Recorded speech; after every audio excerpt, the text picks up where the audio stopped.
बिस्मिल्लाहिर्रहमानिर्रहीम, अस्सलाम वालेकुम, good morning and welcome to morning at home. मैं हूं आपकी मेज़बान जुगन काजिम और उम्मीद है कि आप सब खैरियत से होंगे। वैसे तो हम लाहौरी कोई ख़ास खैरियत से नहीं हैं, क्योंकि इतनी स्मॉग है कि आवाज़ों के भी जो हैं वो टोन्स बदलती जा रही हैं। फिर मतलब अब तो एक नई चीज़ आज मैंने आते ही कही हमारी टीम को कि यार पहले तो गले में दर्द हो रही थी, आंखों में मिर्चें लग रही थी, अब तो स्वेलिंग भी होनी शुरू हो गई है, लाइक मुंह के ऊपर स्वेलिंग होनी शुरू हो गई है। आई थिंक क्योंकि सांस लेने में इशू हो रहा है, सांस लेने में थोड़ी दिक्कत हो रही है, उसकी वजह से शायद स्वेलिंग हो रही है। आई डोंट नो, लेकिन जो भी हो रहा है बड़ा बुरा हो रहा है। और वही चीज़ है ना कि व्यूअर्स, किसी भी चीज़ की ज़्यादती बहुत बुरी होती है। वैसे तो पोल्यूशन की अगर हम बात करें तो जनरली वो एक बहुत बुरी चीज़ है और हमें कोशिश करनी चाहिए कि जितनी ज़्यादा कोशिश करें आलूदगी को कम करने के लिए वो कम है। बट प्रॉब्लम कहाँ पे आती है? प्रॉब्लम वहाँ पे आती है जब कोई भी चीज़ आउट ऑफ कंट्रोल हो जाती है। अब स्मॉग इतनी ज़्यादा बढ़ गई है और मैं बल्कि पढ़ रही थी कल के मैम मरियम नवाज़ साहिबा ने कहा कि बेसिकली ये जो इशू है स्मॉग का, ये बड़ी देर से चल रहा है, इसको ख़त्म करने में टाइम लगेगा। उन्होंने बिल्कुल सही बात कही है और कुछ लोगों ने सिली कमेंट्स भी किए जिस पे मैं थोड़ी सी हैरान हुई। मैं कहा भाई ये स्मॉग कोई आज पहली दफ़ा तो नहीं हो रही लाहौर में। हम लाहौर में रहने वाले हैं ना, हमें पता है कि स्मॉग कब से स्टार्ट हुई है। कम से कम 8-10 साल से तो ये स्मॉग का इशू है और अच्छा खासा है। अब बहुत ज़्यादा एक्सट्रीम पे चला गया है। ऑब्वियसली पंजाब गवर्नमेंट अपने एंड पे एफर्ट्स कर रही है, कोशिश कर रही है इसको रिजॉल्व करने के लिए, लेकिन व्यूअर्स स्मॉग गवर्नमेंट ने तो नहीं बनाई ना ही किसी पॉलिटिकल पार्टी ने बनाई है। ये तो एक अननेचुरल चीज़ है जो मतलब जैसे कि आपको पता है कि अक्रॉस द बॉर्डर फसलें जलाई जा रही हैं, उसका धुआं आ रहा है, पोल्यूशन बहुत ज़्यादा है। हर चीज़ का जिम्मा, आई एम सॉरी गाइज, हम लोग गवर्नमेंट पे और इदारों पे नहीं लगा सकते। It's an unfair thing to do. हाँ, एफर्ट्स हो रहे हैं, डेफिनेटली एफर्ट्स हो रहे हैं, कोशिश की जा रही है इन इश्यूज़ को रिजॉल्व करने के लिए, but the problem is these things take time. कोई भी चीज़ ऐसे करके नहीं रिजॉल्व हो जाती। और जब एक इशू इतने अरसे से चल रहा है, अब अगर उसके ऊपर एक्टिव स्टेप्स लिए जा रहे हैं तो थोड़ा टाइम तो देना उनको रिजॉल्व होने के लिए। ये तो नहीं हो सकता ना कि अभी स्मॉग आई, फ़ौरन उन्होंने कोई बटन दबाया और स्मॉग ख़त्म हो गई। व्यूअर्स, ऐसे हो पाता तो क्या हर कोई नहीं करता? और जिन लोगों को आप लोग ताने मार रहे हैं उनके अपने भी बच्चे हैं, उनकी अपनी भी फैमिलीज़ इसी स्मॉग में रह रही हैं। सो प्लीज़ मेरी आपसे रिक्वेस्ट है कि नेगेटिविटी से ज़रा बाहर निकल के थोड़ा सा अगर हम लोग पॉजिटिव चीज़ों की तरफ जाएं और उन चीज़ों को करने की कोशिश करें जिनसे एक्चुअली चेंजेस आ सकते हैं, तो शायद ये एक बेहतर चीज़ होगी। मुझे ये चीज़ बहुत फ्रस्ट्रेट करती है व्यूअर्स। देखें, जहाँ पे नाइंसाफ़ी हो रही है, ज़्यादती हो रही है, कुछ बुरा हो रहा है, ज़रूर आवाज़ उठाएं, मैं आपके साथ खड़ी हूँ, लेकिन बेतुकी चीज़ों के ऊपर इश्यूज़ क्रिएट करना, आई एम सॉरी। और सच्ची बात है व्यूअर, जब हर चीज़ पे अवाम भी इशू क्रिएट करती है ना, तो फिर उसका इम्पैक्ट ही कुछ नहीं रहता। देखिए, एक इशू होता है, 2 इशू होते हैं, 3 इश्यूज़ होते हैं। अगर हर रोज़ कोई नई मुहिम स्टार्ट होती है, किसी न किसी चीज़ के ऊपर एक तमाशा बनता है, खुद सोचें, बच्चा भी बार बार अगर पेरेंट्स को आके कंप्लेन करता है तो क्या होता है? माँ बाप इग्नोर करना शुरू कर देते हैं। इसी तरह जब बड़े भी कोई चीज़ बार बार एक गलत अमल बार बार कर रहे होते हैं तो लोग फिर उनके ऊपर भी एतबार करना छोड़ देते हैं। सो थोड़ा सा हमें ईजी होना चाहिए। बेसिकली जिस चीज़ की मैं बात कर रही हूँ वो ये है कि excess of anything is bad.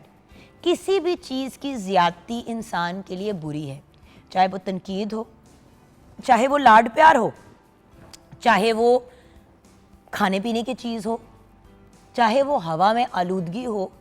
ये सारी चीज़ें, टू मच ऑक्सीजन भी आपके सिस्टम के लिए ठीक नहीं है।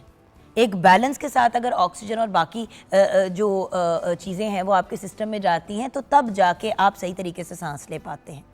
सो व्यूअर्स, एक्सेस ऑफ एनीथिंग, किसी भी चीज़ की ज़्यादती बुरी है। पानी, जो मेरी फेवरेट चीज़ है इन द वर्ल्ड और ज़िंदगी के लिए, जीने के लिए एक बहुत ही इम्पॉर्टेंट चीज़। आपको पता है कि अगर पानी भी आप बहुत ज़्यादा पिएंगे, हद से ज़्यादा, यानी कि 6-6 लीटर 8-8 लीटर दिन के, तो वो भी आपको नुकसान पहुंचा सकता है। अगर आप खाने में बहुत अच्छी चीज़ें ले रहे हैं, बहुत अच्छी बड़ी वो जो कहते हैं ना नेचुरल ऑर्गेनिक खुराक भी ले रहे हैं, लेकिन वो खुराक आप बहुत ज़्यादा ले रहे हैं, जैसे कि आप 4-4 हज़ार कैलोरीज ले रहे हैं, तो वो भी आपके लिए बुरी है, चाहे वो कितनी भी अच्छी हो आपकी सेहत के लिए, लेकिन एक हद से ज़्यादा नहीं। एक्सरसाइज, दिन में 45 मिनट्स 1 घंटा डेली करें, वेरी गुड। लेकिन जब आप दिन में 4-4 घंटे एक्सरसाइज करेंगे, अनलेस आप एथलीट हैं या स्पोर्ट्स पर्सन हैं, तब भी वो आपके लिए बुरी है, क्योंकि इवेंचुअली आपकी हड्डियां आपके गिट्टे गोडे रह जाएंगे। सो बैलेंस के साथ मयाना रवि इज़ वेरी इंपॉर्टेंट। चीज़ों को लिमिट्स में रखना बहुत अच्छा होता है, लेकिन जब हम एक्सट्रीम्स पे चले जाते हैं तो उसमें इश्यूज बनते हैं। प्यार, ये भी एक बहुत बड़ी प्रॉब्लम है। जब आप लोगों को बहुत ज़्यादा प्यार देते हैं तो वो बहुत ज़्यादा स्पॉइल हो जाते हैं। बच्चों को देखें, जब आप बच्चों की हर बात मानते हैं, उनको बहुत ज़्यादा लाड देते हैं, उनको, मैं आपको एक एग्जांपल देती हूँ। मेरा बेटा हमजा जब छोटा था तो मैं एक दफ़ा काम की एक ट्रिप पे जा रही थी, तो मुझे उन्होंने बिज़नेस क्लास का टिकट दिया। बेटे का टिकट मैंने खुद ख़रीदा, मैंने अपने बेटे के लिए बिज़नेस क्लास का टिकट नहीं लिया। 14 साल का था। 14 साल का बच्चा जो है वो आराम से इकॉनमी में बैठ सकता है कंफर्टेबली। तो उसने मुझसे गिला किया कि मामा आप बिज़नेस जा रही हैं, मुझे आप इकॉनमी लेके जा रही हैं। मैंने कहा बेटे, आपको इकॉनमी में लेके जा रही हूँ, आपको उसका शुक्रिया अदा करना चाहिए। आपकी इस स्टेज पे क्या है औकात बिज़नेस में जाने की? हाँ, आप मेरे बेटे हैं, सिर्फ जुगन काजिम का बेटा होना इनफ नहीं है कि आप बिज़नेस ट्रैवल करें। मैं जा रही हूँ, मैं आपको साथ लेके जा रही हूँ, हम जाएंगे, हम इंजॉय करेंगे, हम हैंग आउट करेंगे, लेकिन मैं आपके लिए 10 लाख रुपए का टिकट नहीं खरीदने वाली। सॉरी, जितना मैं अफोर्ड करती हूँ मैं आपके लिए ख़रीदूँगी। और उसके अलावा व्यूअर्स, अगर मैं एक बच्चे को डे 1 से बिज़नेस क्लास की, स्पोर्ट्स कार्स की, इस किस्म की चीज़ों की आदत डाल दूँगी तो आगे जाके उसने खुद मेहनत करके आगे बढ़ना है। मेरे पेरेंट्स, मेरी फैमिली में जब बड़े ट्रैवल करते थे तो वो बिज़नेस ट्रैवल करते थे, बच्चे इकॉनमी ही ट्रैवल करते थे। और ये कहा जाता था कि बेटा जब खुद ये अर्न कर लोगे तो तब आप बिज़नेस में ट्रैवल करना। हमारा फ़र्ज़ है आपको एक से दूसरी जगह पहुंचाना। हमारा फ़र्ज़ ये नहीं है कि हम आपको बिज़नेस क्लास ट्रैवल कराएं, फ़र्स्ट क्लास ट्रैवल कराएं। एक एग्जांपल है, और मैं काम के लिए ट्रैवल कर रही थी, काम वालों ने मेरा टिकट दिया और मेरी डिमांड होती है बिज़नेस, तो उन्होंने मेरे काम की डिमांड, और वो मैंने अर्न किया है। व्यूअर्स, क्या आपको लगता है कि डे 1 से मैं बिज़नेस ट्रैवल करती थी? बिल्कुल भी नहीं। मैं जब कनाडा यूनिवर्सिटी के लिए जाती थी तो 4-4, 6-6 स्टॉप ओवर्स वाली फ़्लाइट पर जाती थी। अक्सर वॉशरूम के साथ वाला मुझे सीट मिलती थी क्योंकि वो सबसे सस्ती होती थी। वो भी किया मैंने, बाथरूम खुद साफ़ किए अपने हाथों से। तो ये जो एक आकड़ आ जाती है ना, और ये जो एटीट्यूड आ जाता है दूसरे के बेस के ऊपर, वो गलत चीज़ होती है। और बच्चों को प्रॉपर तरीके से गाइड करना ज़रूरी है। इसीलिए तो कहते हैं कि बच्चों को सोने का निवाला ज़रूर दें, लेकिन शेर की आंख से देखें। Because at the end of the day जब आप बच्चों को बहुत ज़्यादा स्पॉइल कर देते हैं तो राइट एंड रॉन्ग में फ़र्क भूल जाते हैं।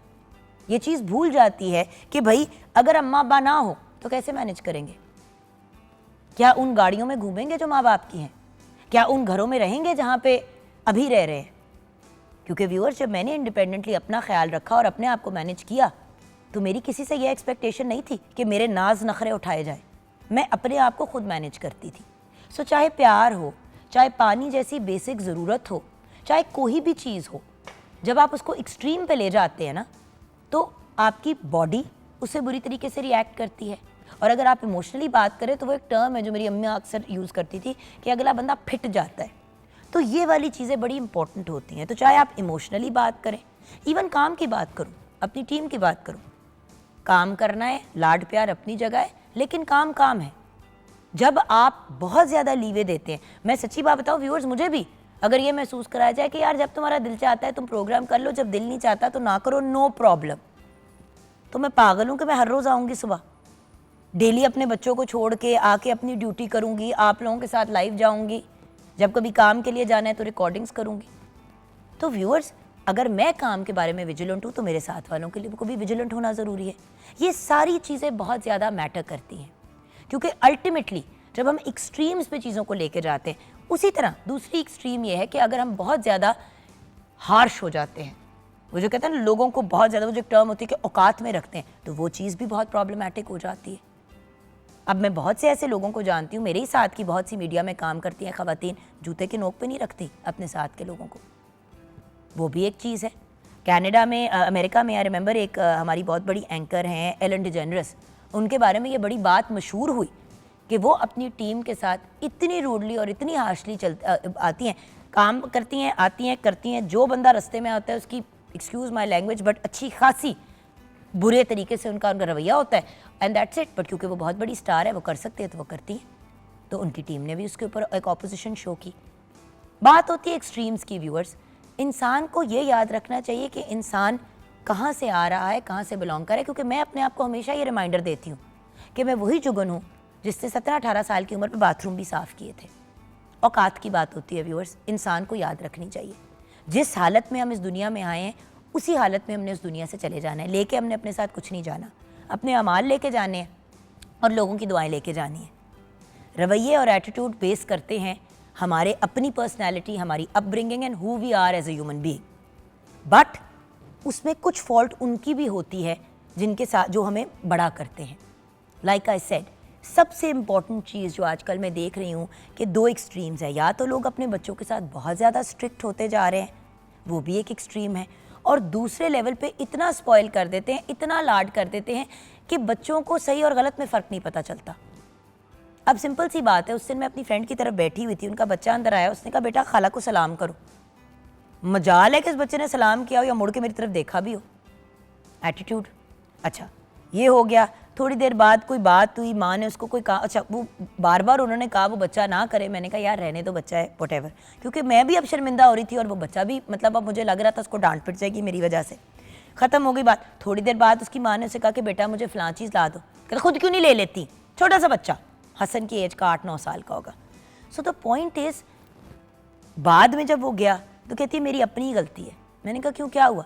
कहती है यार नाना नानी इसको स्पॉइल करते हैं, दादा दादी इसको स्पॉइल करते हैं, हम भी इससे लाड करते हैं क्योंकि एक लौता है। इतना ये स्पॉइल हो गया, इतना ये स्पॉइल हो गया कि अब ये बात ही नहीं सुनता।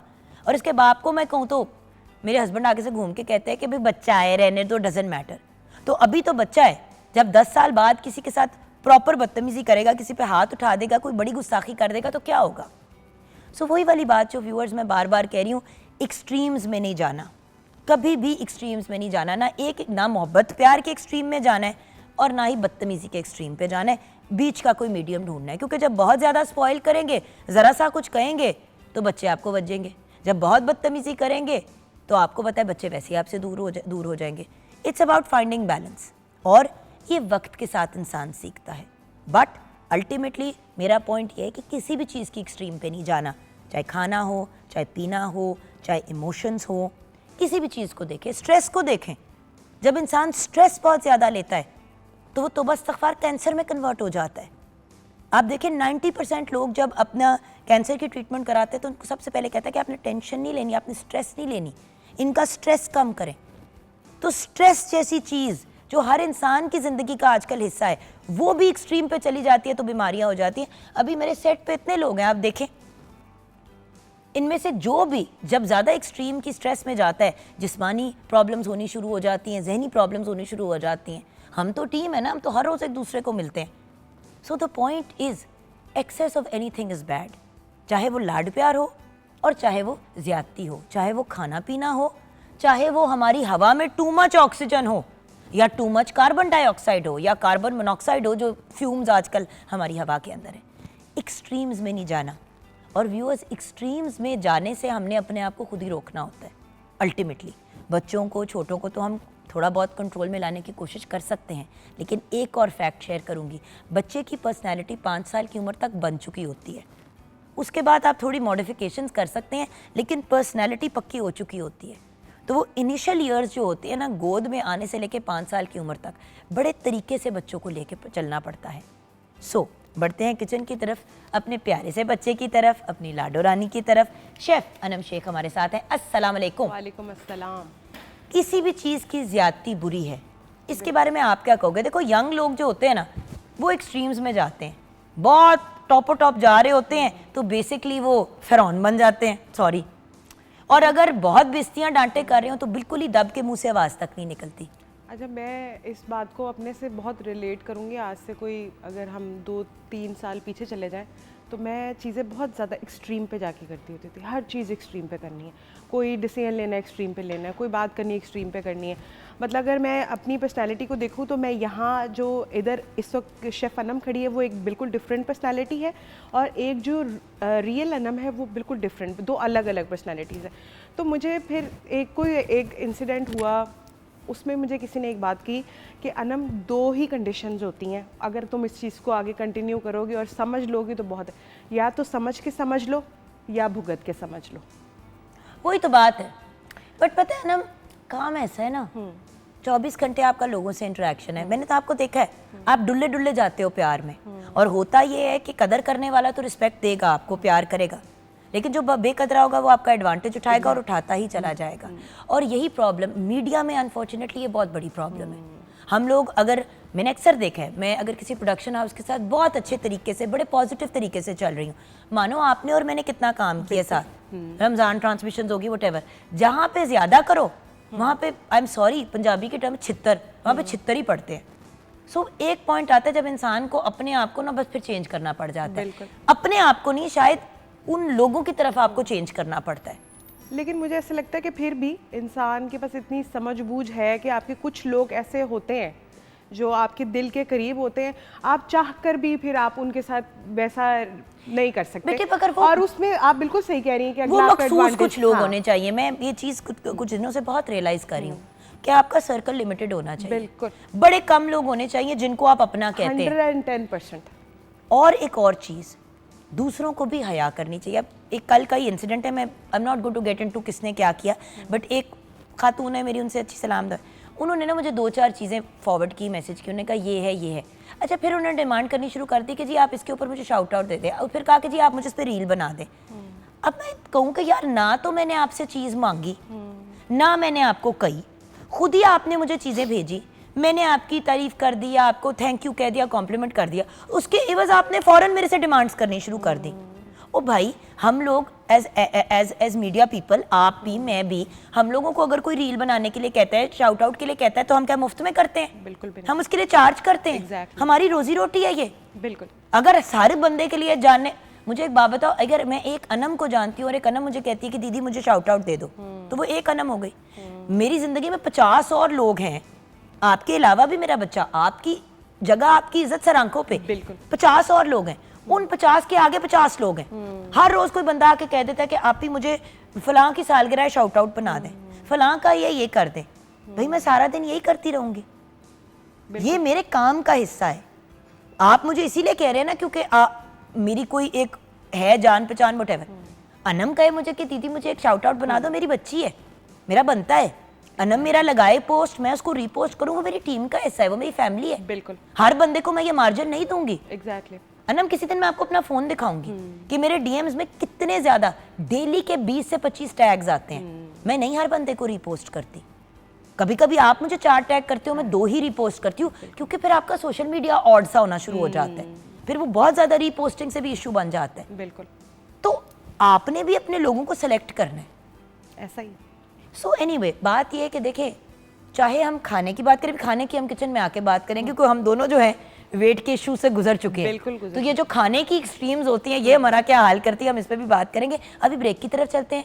ब्रेक के बाद बल्कि बना क्या रही हो आज? बेसिकली आप समझ लें कि हम एक काइंड ऑफ ब्रेकफास्ट बना रहे हैं, लेकिन आप उसको लंच में भी कर सकते हैं। अगर आपने ब्रेकफास्ट नहीं किया तो आपका डायरेक्ट लंच करना चाह रहे हैं, तो आज हम बना रहे हैं crispy chicken and egg wraps बना रहे हैं। और उसके साथ हम थोड़ा इनोवेशन करेंगे, वो जब आप इधर आएंगे तो मैं आपको बताऊंगी। नहीं बताऊंगी नहीं, आप आए और हांडी बनाए मेरे लिए, हांडी रोटी करें बेसिकली। यार मैंने आज बहुत लंबे बाजू पहने। हाँ नहीं, फिर मैं खुद ही कर लूंगी। नहीं शुक्र है, ये नहीं कहा कि चले आप ही, मैं इनको ऊपर कर दूंगी। चले देखते हैं मेरे किचन में क्या हाल होता है। छोटी सी ब्रेक के बाद आज हम आपके साथ crispy chicken and egg wraps share करेंगे। ये बाय द वे अनम से अक्सर डिमांड घर में भी की जाती है कि इस तरह की चीज़ें बनाएं। सो ब्रेक के बाद हम आपके साथ शेयर करेंगे, और खाने की एक्सट्रीम्स को कैसे कंट्रोल में लाएं, ये अनम और मैं आपके साथ शेयर करेंगे ब्रेक के बाद।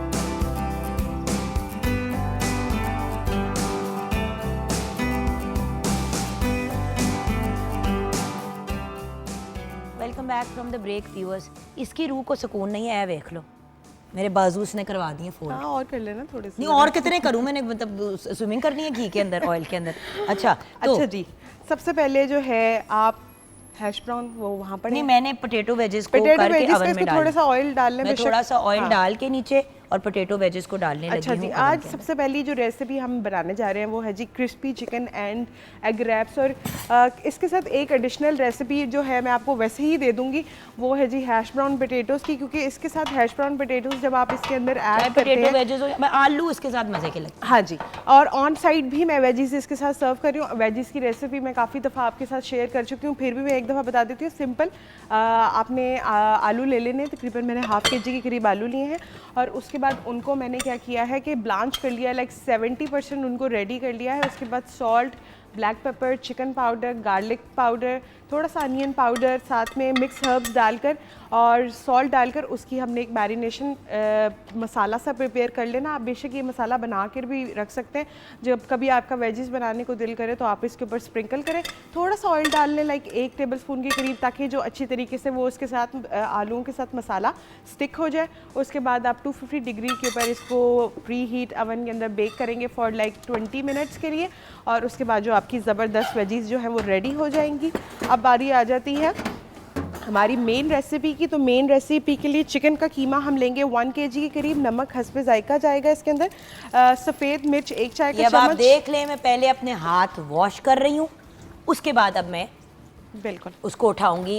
हैश ब्राउन्स को खुदा का वास्ता है साफ हाथों के साथ खाना बनाया करें जी।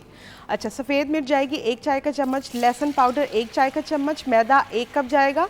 और इसकी जो मैरिनेशन, मैदे की मैरिनेशन बनेगी उसके लिए मैदा 1 कप, कॉर्नफ्लावर आधा कप, नमक हस्बे जायका, काली मिर्चें आधा चाय का चम्मच, मिक्स हर्ब्स 1 खाने का चम्मच, सुर्ख मिर्च आधा चाय का चम्मच, पानी हस्बे ज़रूरत, और ब्रेड क्रम्स इसके अंदर तकरीबन 2 कप के करीब यूज़ होंगे। उसके बाद एग के लिए हमें चाहिए अंडे हस्बे ज़रूरत, नमक हस्बे जायका, काली मिर्चें हस्बे जायका, हरा प्याज हस्बे ज़रूरत, मायोनीज़ हम इसके अंदर आधा कप के करीब यूज़ करेंगे, और टोटीला हस्बे ज़रूरत, और आइसबर्ग हस्बे ज़रूरत।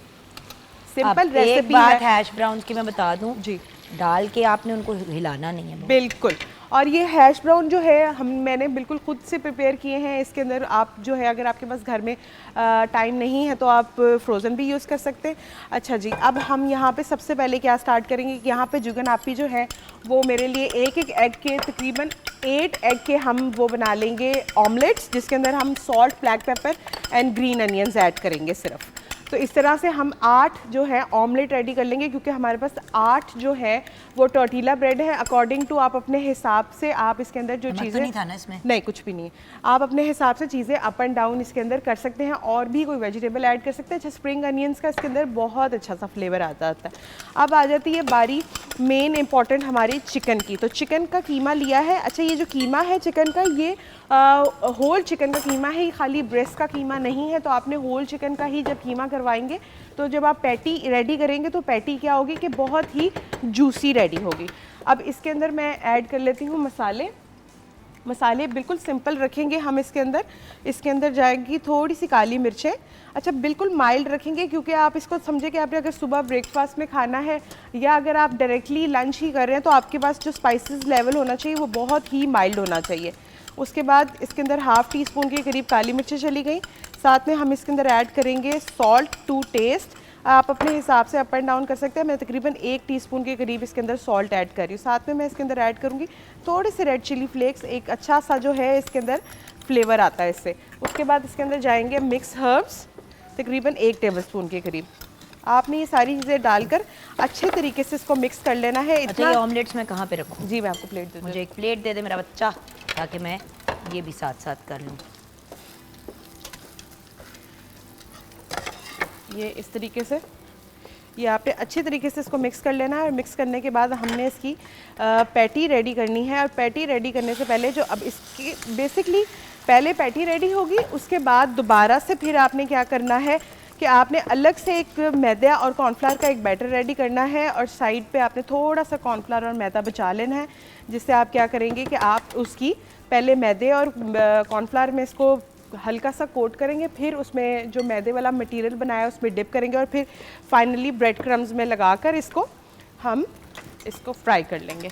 आप चाहें तो अगर आपके पास घर में टाइम है तो आप इसी तरह सॉल्ट, ब्लैक पेपर, सारे स्पाइसेस डालकर इन पैटी को अगर आप फ्रीज़ कर लेंगे तो उसका बहुत अच्छा जो है टेक्सचर आ जाएगा। और आपके लिए जो मतलब बिगनर्स हैं उनके लिए ये इसको पैटी को हैंडल करना ज़रा इजी हो जाएगा। अगर ये पैटी फ्रीज़ हुई होगी। इस तरीके से आपने अच्छी तरीके से इसको मिक्स कर लेना है। और दूसरी साइड पे जो है मैं थोड़े से ऑयल ले लेती हूँ ताकि हाथ को थोड़ा सा ग्रीस कर लेंगे ऑयल से, और हम यहाँ पे पैटी रेडी करते जाएंगे। ऑमलेट जो है वो एक्स्ट्रा कुक होने को लगा हुआ है। इस तरीके से हल्के से आपने अपने हाथ के ऊपर जो है वो ऑयल लगाना है, और एक नॉर्मल साइज़ की आपने 8 पैटी जो है वो रेडी कर लेनी। सारा काम तो मेरे से करा रही हो तुम तो। जी बिल्कुल। क्या मतलब जी बिल्कुल?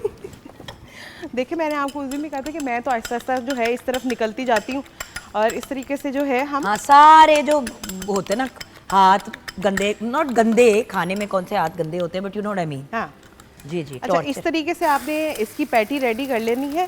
ज़्यादा आपने जो है वो मोटी पैटी नहीं बनानी, क्योंकि ये चिकन है, ये बिल्कुल भी श्रिंक नहीं होता, और जब इसको कोट कर लेते हैं तो उसके बाद तो ये बिल्कुल भी श्रिंक नहीं होता। तो आपने नॉर्मल साइज़ की इस तरीके से 8 पैटी जो है वो रेडी कर लेनी है, और रेडी करने के बाद आपने इसके अंदर अलग तो से जिस तरह हम रेस्टोरेंट्स में भी खाते हैं, और मतलब ये जैसे आपको ये समझ लें कि आपको जो कमर्शियली जिस तरीके से मिलता है उसी तरीके से आप घर में बना सकते हैं, मगर बहुत ज़्यादा लो बजट में। फॉर एग्जांपल अगर वहाँ पे आपको 1000-1500 रुपये का ये एक रैप मिल रहा है, तो उस 1000-1500 में आप 6-7 रैप रेडी कर सकते हैं। बिल्कुल। और आपको मैं हैश ब्राउन की रेसिपी दे देती हूँ। तो हैश ब्राउन के लिए मैंने आधा किलो आलू लिए हैं, और उनको मैंने अच्छी तरीके से आप कह लें कि श्रेड कर लिया है। श्रेड करने के बाद मैंने उनको ठंडे पानी मतलब आइस वाटर के अंदर मैंने उनको डाल दिया है, और आइस वाटर में डालने के बाद आपने क्या करना है कि आपने उसको तकरीबन हाफ़ एन आवर के लिए जो है छोड़ देना है, और ताकि अच्छी तरीके से उसके अंदर जितना भी एक्सेस स्टार्च है वो उसमें से निकल जाएगा। और निकलने के बाद आपने उनको अच्छी तरीके से जो है वो ड्रेन कर लेना है, और इतना अच्छे तरीके से उसके अंदर से पानी निकलना चाहिए कि बिल्कुल भी जो है वो आलू में किसी किस्म का भी मॉइस्ट नहीं होना चाहिए। फिर अलग पैन में आपने 2 टेबलस्पून बटर लेना है, और उसमें आपने वो आलू को तकरीबन 5 to 6 मिनट जो है वो कुक करना है। जब 6 मिनट आप बेशक टाइमर लगा के 6 मिनट कुक करें, इससे ज़्यादा आपने बिल्कुल भी आलू को कुक नहीं करना। फिर आपने अच्छे तरीके से उसको रूम टेम्परेचर पे ठंडा कर लेना है आलूओं को, और रूम टेम्परेचर पे ठंडा करने के बाद आपने स्पाइसेस में इसमें ऐड करना है salt, black pepper, mix herb, और साथ में हम इसके अंदर ऐड करेंगे थोड़ी सी ब्लैक पेपर। अच्छा, ब्लैक पेपर जो है वो ऑप्शनल है, आप चाहें तो डाल लें, नहीं तो आप उसको स्किप भी कर सकते हैं। उसको डालकर अच्छी तरीके से आपने मिक्स करना है, और साथ में आपने उसके अंदर 2 टेबलस्पून भरकर ऐड कर देने हैं उसके कॉर्नफ्लावर के। और फिर आपने इसकी कंसिस्टेंसी ये ऐसी हो जाएगी जैसे कि थोड़ा चिपकना स्टार्ट हो जाएगा बिल्कुल आपस में। लेकिन अगर आपको लगे कि इसकी कंसिस्टेंसी कम है, तो एक आपने पहले हैश ब्राउन बना के देख लेना है, और उसको बनाने के बाद आपने क्या करना है कि आप जब देखें कि अगर आपके हैश ब्राउन बिल्कुल भी नहीं खुल रहे, आपके हैश ब्राउन बिल्कुल सही हैं, तो वो कंसिस्टेंसी बिल्कुल ओके, और आप उसको कर सकते हैं, बना सकते हैं। अब बारी आ जाती है इनको जब आपने किस तरीके से असेंबल कैसे करना है। आपने सिंपल आपने सबसे पहले अपने रैप को रखना है, उसके ऊपर आपने जो है चिकन पहले आइसबर्ग रखेंगे, उसके ऊपर चिकन की पैटी रखेंगे, साथ में अगर एक हैश ब्राउन रखना है तो एक हैश ब्राउन रख लें, 2 रखने तो 2 रख लें। साथ में आपने जो पैटी है आपने उसको 1/2 करके रखना है, उससे क्या होगा कि आपको खाने में बड़ा कन्वीनियंट होगा। फिर आपने सिंपल जो रैप है उसको रैप कर देना है ऊपर नीचे इस तरीके से, क्योंकि ये ओपन रैप होगा, और फिर जो साइड जिधर से आपने उसको बंद किया है उस साइड से आपने उसको थोड़ी देर कुक करना है, और दोनों साइडों से अच्छी तरीके से आपने उसको कलर देना है। चाहे तो थोड़ा सा ऊपर ऑयल या बटर आप लगा सकते हैं, नहीं तो आप इस तरह भी इसको कुक कर ले तो बहुत अच्छे से जो है आपके रैप्स रेडी हो जाएंगे। इसमें एक चीज़ का ऑप्शनल है, अगर आप चाहें तो इसमें चीज़ ऐड कर सकते हैं, आपकी अपनी पर्सनल चॉइस है। मुझे लग रहा था कि पैटी भी है और हैश ब्राउन भी है, तो अगर हम चीज़ ऐड करेंगे तो वो ओवर हैवी हो जाएगा। बिल्कुल सही आपने सोचा और कंसिडर किया, और मैं आपके साथ इस सोच में यूनानिमस हूँ कि टू मच हो जाएगा। बिल्कुल टू मच। अब ये हैश ब्राउन्स भी आप देख लें कि मेरे ख्याल से हो ही गए। जी बिल्कुल हो गए, ठीक है ना। हाँ बात ये कि और ये जुगनाबी बिल्कुल ये इस वक्त एक्यूरेट टाइम है, अगर आप इसको थोड़ी देर और कुक करेंगे ना तो ये हार्ड हो जाएंगे।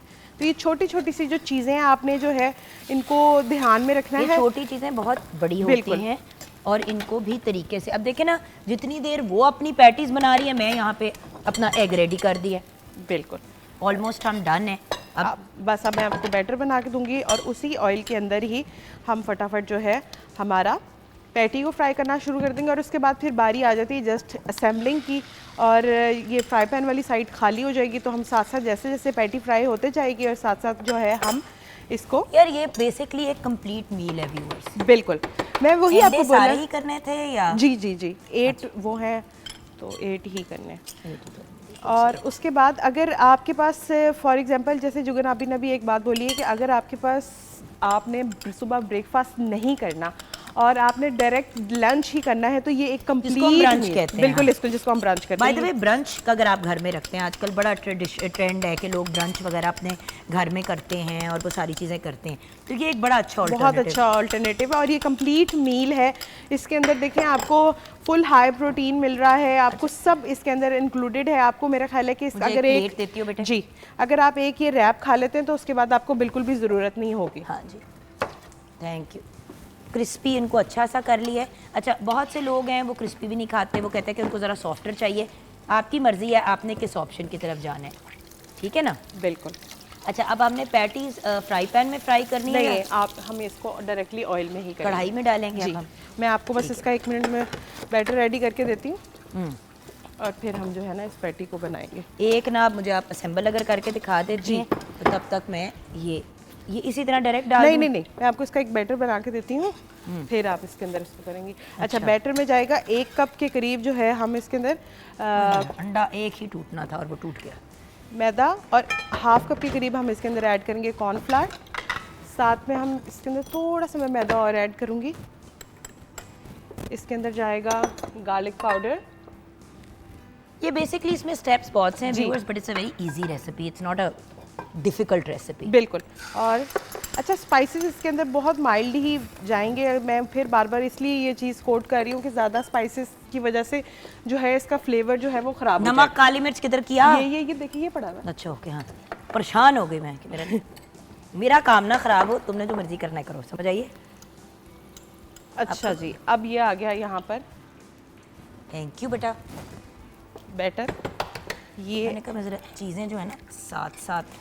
अच्छा, इसका बैटर इतना, इसकी कंसिस्टेंसी थिक होनी चाहिए कि जब आप उसको चम्मच से ड्रॉप करें तो आपका जो बैटर है वो उससे नीचे आए, इतनी कंसिस्टेंसी होनी चाहिए इसकी थिन। क्योंकि अगर ज़्यादा थिक होगी तो वो फिर आपको जो है टेस्ट में बिल्कुल भी अच्छा नहीं लगेगा। बिल्कुल। और ये इस तरीके से जो है इसमें तकरीबन थोड़ा सा और पानी डलेगा। हर चीज़ जो है ना अपने टाइम से अपने हिसाब से बड़े अच्छे से मैनेज हो सकती है। It's all about time management. बिल्कुल। हम भी तो अब कर ही रहे हैं ना सामने। बाय द वे क्रिस्पी किस्म का। हाँ जी, देखिए अच्छा है ना मजे का। आप इसको जो है हैश ब्राउन को बनाकर फ्रीज भी कर सकते हैं। अच्छा। आप चाहें तो इसको लाइक 2 वीक्स के लिए फ्रीज कर सकते हैं इजीली। अच्छा जी, यहाँ पे जो ये बैटर है वो ऑलमोस्ट रेडी होने वाला है और अब मैं इसके अंदर थोड़ा सा पानी और ऐड करूँगी। व्यूअर्स, हमें जाना तो ब्रेक की तरफ है, लेकिन एक ये जो मैं आपको एक दिखाना चाह रही हूँ कि इसकी जो फाइनल लुक होगी वो क्या होगी। हो गया बैटर? हाँ, अब इसको मैंने क्या करना है? अब इसको पैटी के अंदर इसको डिप करेंगे। लाई मैं कर देती हूँ, आपके हाथ गंदे हो जाएंगे। बेटा वैसे बड़े साफ आपने छोड़े मेरे हाथ। अच्छा, बस सिंपल है। देखिए, मैं आपको वैसे ही इधर ऐसे एक डेमो दिखा देती हूँ। फॉर एग्जांपल ये हमने टोर्टिला लिया है और ये इस तरीके से हम अपने जो है हैश ब्राउन्स को इसके ऊपर सेट करेंगे, उस पर एग आएगा और पहले हम यहाँ से इसको बंद करेंगे, फिर इधर से करने के बाद इधर से करने के बाद बस। और ये जो साइड जो हमने बंद की है इसको हम इसको नीचे रखेंगे और हमारे रैप्स जो है वो मज़ेदार से जो है वो रेडी हो जाएंगे। बिल्कुल। तो हमने अभी वो बेसिकली हमने फ्राई होने के लिए डाला है, तो obviously it's going to take a minute. Exactly, क्योंकि चिकन का कीमा है उसको तकरीबन 5 to 6 मिनट्स तो लगेंगे। बहुत ज़्यादा टाइम नहीं लगता। हाँ, लेकिन इतना लांडे अंडा फ्राई। बेटे मेरे सारे जिम्मे तुमने मेरे काम लगाए, मैं पता नहीं तुम क्या कर रही हो खुद। बिल्कुल। हैश ब्राउन्स भी रेडी हो गए, हमारा एग भी रेडी हो गया और अब हम बेसिकली सिर्फ जो है वो अच्छा, आप डायरेक्टली इस तरह से भी पैटी को फ्राई कर सकते हैं और थोड़ा सा ब्रेड क्रम्स के साथ भी हम एक आध जो बनाएंगे वो कुछ ब्रेड क्रम्स के साथ भी बनाएंगे, तो हमारे पास 2 ऑप्शंस आ जाएगी जिसके अंदर 2 अलग अलग आप जो है अपने मज़ेदार किस्म के जो है वो रैप्स रेडी कर सकते हैं। ऑसम। यहाँ पे अब हम जाएंगे ब्रेक की तरफ, ठीक है? और ब्रेक के बाद जब हम वापस आएंगे तो आज पाकिस्तान समेत दुनिया भर में वर्ल्ड डायबिटीज़ अवेयरनेस डे मनाया जा रहा है। तो मुझसे रिलेटेड बात करेंगे, आप हमारे साथ रहिएगा।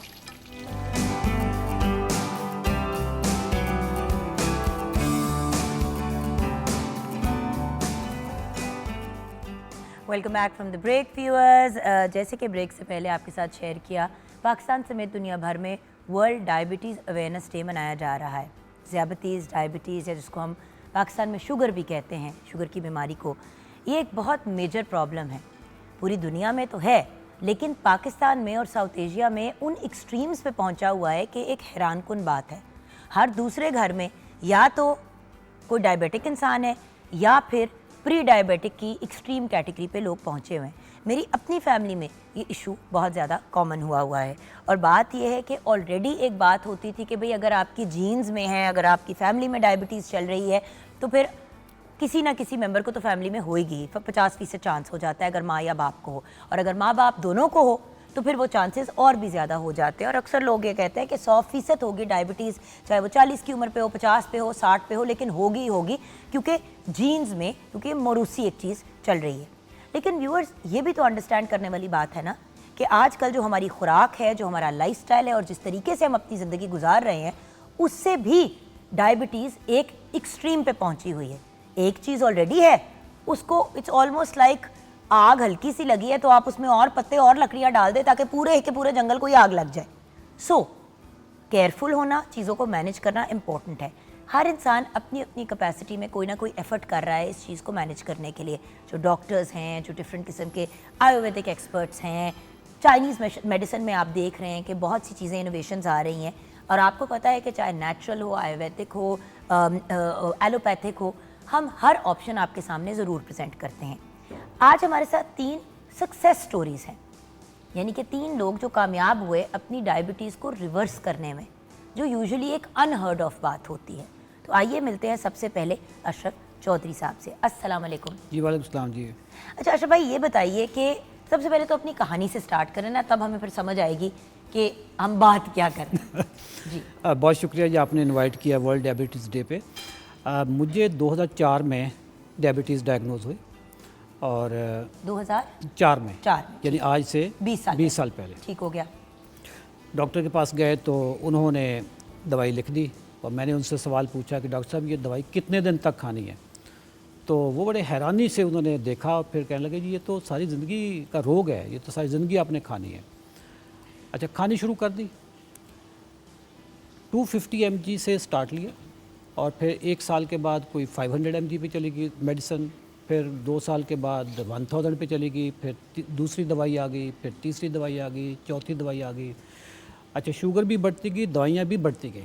और इसके साथ एक बात ज़रूर व्यूअर्स आपको बताना चाहूँगी कि देखें, अगर आप लोग ये स्टोरी ज़रूर सुने और गाइडेंस भी लें, और अगर आपने उस हिसाब से कांटेक्ट भी करना है तो वो भी ज़रूर करें। इनका यूट्यूब पे भी चैनल है, बड़ा पॉपुलर है, उस पर वो गाइडेंस भी देते हैं। ज़रूरी नहीं है कि आप फिज़िकली ही इनके पास आएँ, वो गाइड करते हैं हर किसी को। लेकिन यहाँ पे एक इम्पॉर्टेंट एलिमेंट जो है वो ये है कि अगर आपको डॉक्टर ने इंसुलिन दी हुई है, वो आपकी जिस्म की ज़रूरत है।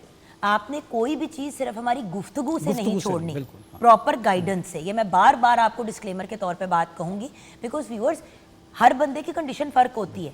किसी की अगर बहुत एक्सट्रीम पे डायबिटीज़ है, इंसुलिन के बगैर गुजारा नहीं है, और आप सिर्फ बातें सुन के, जरा बड़े लोग आपको बताते हैं भाई अजवा खजूर की गुठली को पीस के खाना शुरू हो जाते हैं और कहते हैं हमारी डायबिटीज़ रिवर्स हो जाएगी।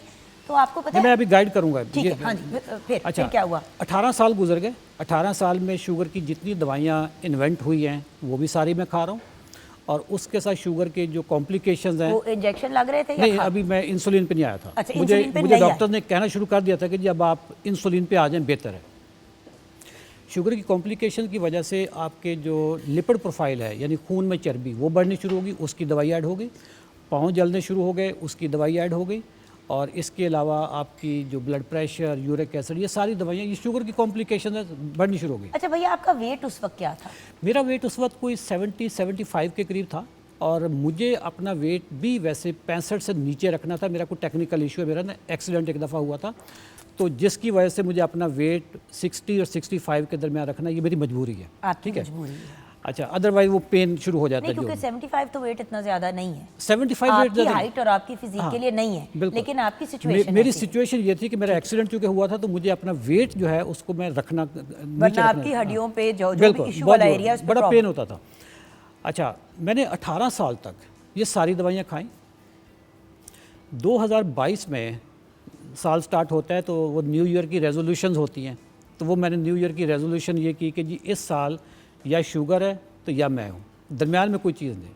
मैं शुगर को सुसाइड मिशन पे निकल पड़े। नहीं, मैं सुसाइड में तो शुगर को करूँगा ना, मैं सुसाइड उसकी करवाऊँगा। नहीं, मैं हूँ तो या शुगर है, तो अगर वो दोनों है तो फिर क्या होगा भैया? लेकिन मैं तो फतह करूँगा इंशाल्लाह। अच्छा, अच्छा, मैंने इस पे रिवर्सल पे पढ़ना शुरू इसीलिए आप फतेह ज़ियाबतीस। Fatih ज़ियाबी sir. हाँ, अच्छा, मैंने दुनिया के उन अजीम दिमागों को पढ़ना शुरू किया, उनकी किताबें पढ़ना शुरू की जो रिवर्सल पे काम कर रहे हैं। आज वर्ल्ड डायबिटीज़ डे है, दुनिया में वर्ल्ड डायबिटीज़ रिवर्सल डे अभी तक नहीं आ रहा, हालांकि वो भी तो एक फिनोमेना है ना। क्योंकि अशरफ भाई आपको पता है कि अभी तक तो कोई ये क्लेम नहीं करता कि डायबिटीज़ को रिवर्स कर सकते हैं। अभी ये क्लेम तो नहीं है ना किसी का? जी क्लेम भी नहीं है। हाँ। ठीक है। अच्छा, जब पाकिस्तान में नहीं है, दुनिया में बहुत है, दुनिया में बहुत लोग करते हैं। हमारे यहाँ तो चीज़ अभी आई नहीं है, I am the first one जिन्होंने ये बात करनी शुरू की है। अदरवाइज़ तो दुनिया में बहुत काम हो रहा है। मैंने दुनिया के वो जो टॉप के साइंटिस्ट थे, डॉक्टर्स थे, जो डायबिटीज़ रिवर्सल पे काम कर रहे थे, उनको जब पढ़ना शुरू किया तो मेरा कुछ तकरीबन मैंने कोई 1.5 महीना, मतलब बहुत स्टडी की, मैं पढ़ने वाला बंदा हूँ, ऑथर भी हूँ मैंने 1.5 महीने में इतना कुछ पढ़ लिया कि मुझे समझ आ गई कि शुगर असल आती कहाँ से है।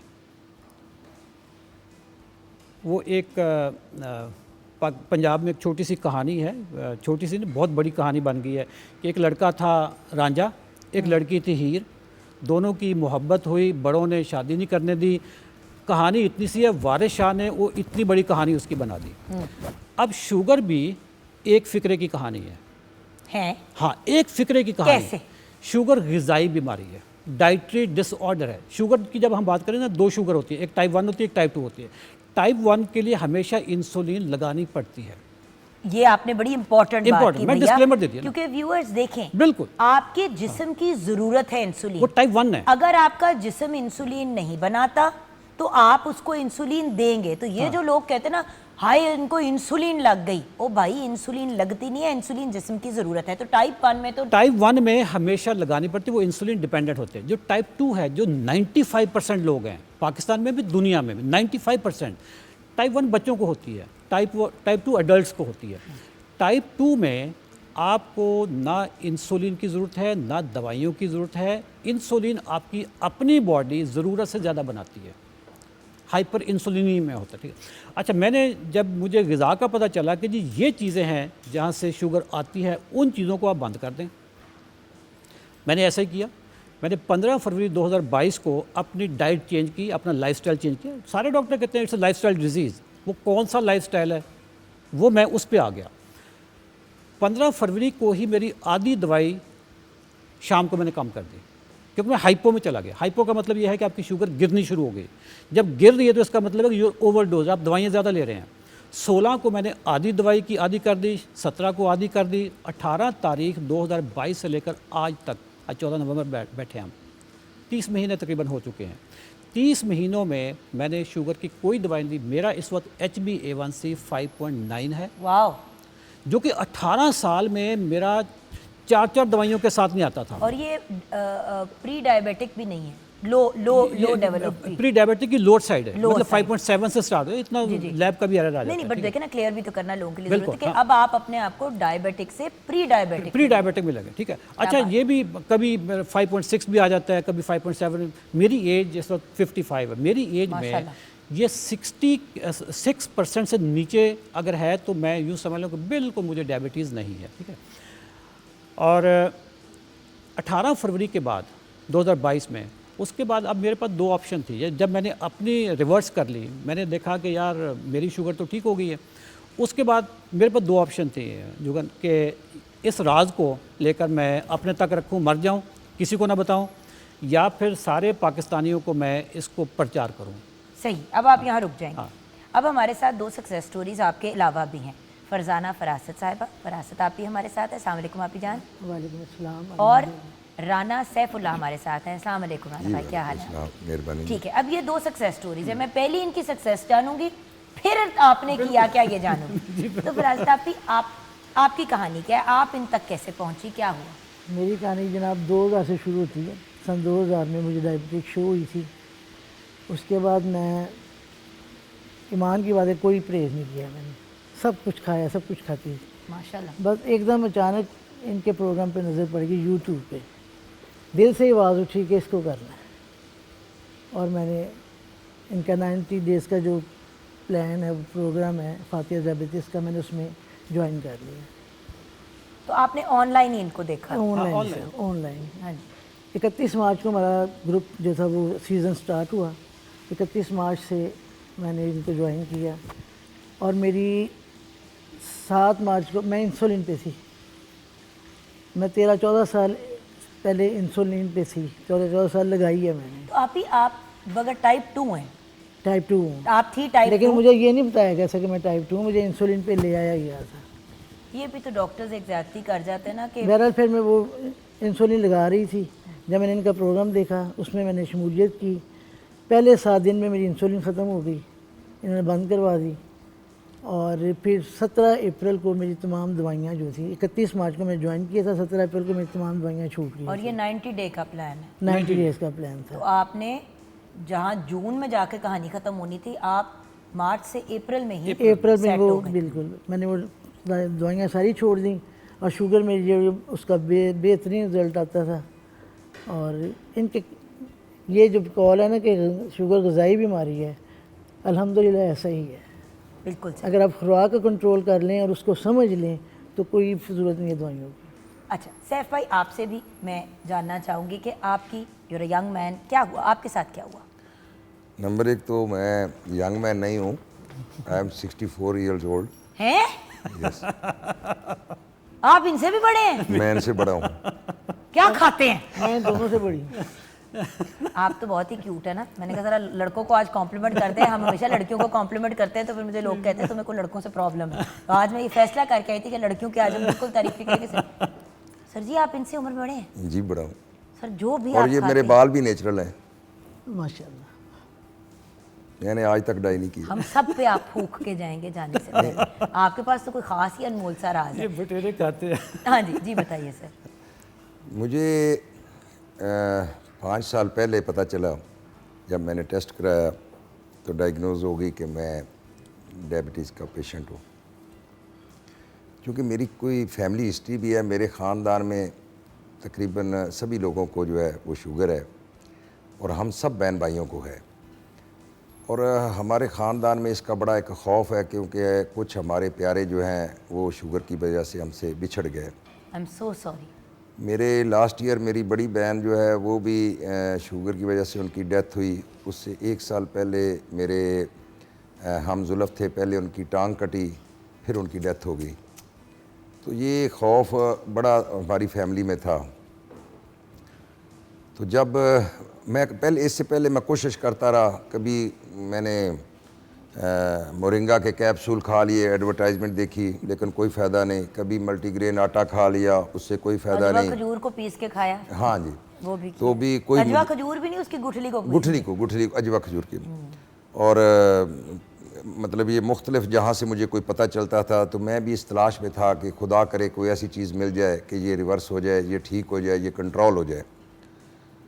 फिर मैंने एक दिन चौधरी साहब का यूट्यूब पर प्रोग्राम देखा, बार बार देखता रहा, सुनता रहा। एक दफ़ा तो ये महसूस हुआ कि जैसे बाकी लोग जो हैं वो मुख्तलिफ़ किस्म के हरबे करके अपनी को दवाइयाँ बेच रहे हैं, तो ये भी कोई इस तरह का यूट्यूबर है। फिर मेरे दिल ने जो है ना, मैंने कहा दवाइयाँ कि नहीं बेचते आप? नहीं दवाइयाँ नहीं भेजते हम, कौन सी दवाई, कोई भी मैं वैसे पूछ रही हूँ हम तो ना। दवाई छुड़वाते हैं। ये तो डायरेक्शन बेचते हैं। फिर मैंने इनका प्रोग्राम ज्वाइन किया, मैंने और मेरी मिसेस दोनों ने। माशाल्लाह। ओके। तो वेरी नेक्स्ट डे जो है वो डॉक्टर महबूब साहब हैं, उन्होंने मुझे कॉल की कि राना साहब आप अपनी मेडिसिन छोड़ दें। मैं बड़ा हैरान हुआ, मैंने कहा डॉक्टर साहब ये देख लेना कहीं कोई धमाका शमाका ना हो जाए। तो मेरी तो फैमिली पहले ही, हम तो इसमें इंसान वैसे ही डरा हुआ होता हाँ, है। और डरा हुआ था, बंदा- खौफ था। और देखिए डायबिटीज ऐसी चीज तो नहीं ना कि खैर है, अगर हो गया तो डजंट मैटर, फिर कुछ ना It's a कुछ serious टांग thing. टूंग कुछ कटता ही है फिर उसके बाद, और उसके बाद फिर एब्सोल्युटली। तो फिर मैंने खैर दवाइयाँ छोड़ दी। 1 हफ़्ते के बाद मेरी मिसेस की भी इन्होंने दवाइयाँ छुड़ा दी। और असल में ये जिसको ये इसकी मिथ की समझ लग गई है ना, वो कामयाब हो गया। तो चौधरी अशरफ साहब का मैं कहता हूँ कि कौम पर एक एहसान है कि इन्होंने हमें इसकी मिथ समझा दी है कि शुगर किन वजूहात से होती है, जिन वजूहात से होती है उनको आप अपनी ज़िंदगी से निकाल दें, शुगर कंट्रोल होनी शुरू हो जाएगी। बिल्कुल। तो कल ही मैंने और मेरी मिसेज़ ने दोनों ने अपने तमाम टेस्ट कराए हैं।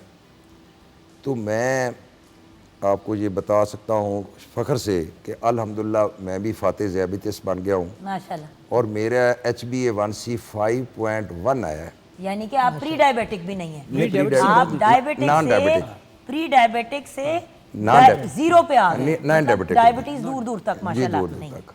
आप जान आपकी क्या है? HbA1c से कितना? HbA1c मेरा 7 था लास्ट दफ़ा, अब मैंने कराना है उसके बाद देखिए। इनका जब स्टार्ट लिया था 7 था, अभी इन्होंने कर, लेकिन इनकी फास्टिंग रैंडम आपकी कितनी आ रही है? 100 तक हो 100 तक फास्टिंग आती है, बिल्कुल ठीक है। बिल्कुल नॉर्मल, बिल्कुल नॉर्मल। बाजी क्योंकि की- पता है मैं क्यों आप ही का पूछ रही थी, क्योंकि आप ही तो इंसुलिन पे भी जा चुकी थी ना। इनकी एज के हिसाब से ना, अगर इनका 7 भी है, अभी तो डॉक्टर साहब बिल्कुल सही आएंगे, है। बिल्कुल ठीक है, अभी बिल्कुल डॉक्टर साहब ठीक से भी पूछ लेना कि इनकी एज के हिसाब से। इसीलिए भैया मैंने तो कहा अगली बात ही हाँ, नहीं की, बिल्कुल, हाँ। क्योंकि जब उन्होंने कहा कि बट द फैक्ट दैट उन्होंने अपने आप को इंसुलिन से वापस से, बिल्कुल, आप मुझे फॉर्मूला बताएं। मैंने कहा पहले जरा सक्सेस स्टोरीज बताते हैं, आप अकेले बैठ के बात करें तो उससे क्या फर्क पड़ता है। मैं भी हो सकता है कि तुक्का लग गया हो, लेकिन बार बार तुक्के नहीं लगते। तो बार बार तुक्के लगते हैं। और इस तरह की जो कहानी है राना सैफ साहब और बाजी फरासत की, हम इनकी तरह लगना भी शुरू कर देंगे दोनों बिल्कुल की इस तरह उम्र के से लगेंगे। कम हो। और इस तरह की हज़ारों कहानियां हैं इस वक्त जो हम क्रिएट कर चुके हैं। अच्छा, आपने पूछा फार्मूला क्या? फार्मूला इसका ना सर 2 लफ्ज़ है, लंबी चौड़ी गेम नहीं है। फार्मूला यह है कि आप जितनी भी चीज़ें भी खाते हैं उसमें से GPS निकाल दें, यानी नो GPS। अपनी सारी जो अल्लाह की नेमतें आप खाते हैं, अभी पक भी रही हैं, उसमें से 2 चीज़ें, मतलब 2 वर्ड्स हैं, नो GPS। अब आप सोच रही होंगी GPS क्या चीज़ है? GPS तो लोकेशन होती है। भाई ये और तरह की GPS है। GPS में पहला जी जो है ग्रेन्स यानी अनाज, अनाज, दूसरा है पोटैटोज़ और तीसरा है शुगर। ये 3 चीज़ें आप अपनी ज़िंदगी से निकाल दें और उसके बाद आप अल्लाह की जितनी नेमतें हैं जी भर के खाएं, पेट भर के खाएं, कोई भूखा नहीं रहना, कोई एहतियात नहीं बरतनी। इंसुलिन स्पाइक लाती है ना ये चीजें। ये तीनों चीज़ें चीनी तो इंसुलिन जहर स्पाइक ही है। लाती अब चीनी में क्या शक्कर और शहद भी आती है? सारे आते हैं इसमें, शहद भी आता है, शक्कर भी आती है, और इसमें जो फ्रक्टोज़ है जो कि जूस में आपको मिलता है, जितने भी मार्केट में जूसेस होते हैं काले पीले नीले सारे, सब में फ्रक्टोज़ होता है। लेकिन फल तो खा सकते हैं। फल खा सकते हैं, सारे फल मैं खुद भी खाता हूँ। भैया जान एक दफा बता देना कि ये चीजें नहीं खानी। आप ग्रेन्स कहते हैं, लोग कंफ्यूज हो जाएंगे कि हम रोटी चावल नहीं खा, हम रोटी नहीं खा रहे लेकिन हम डबल रोटी खा लेते हैं। तो आप समझ रहे हैं ना, फिर ये बड़े मसले होते हैं। यानी यूँ समझ लें कि पाकिस्तानियों की अगर मैं ग़िज़ा का देखूँ तो हम गंदम खाने वाले लोग हैं। ठीक है। सबसे ज़्यादा शुगर, ये यूँ समझ लें कि शुगर की फैक्ट्री गंदम है, चावल उसके बाद दूसरा नंबर। हम बुनियादी तौर पर राइस ईटिंग नेशन नहीं है।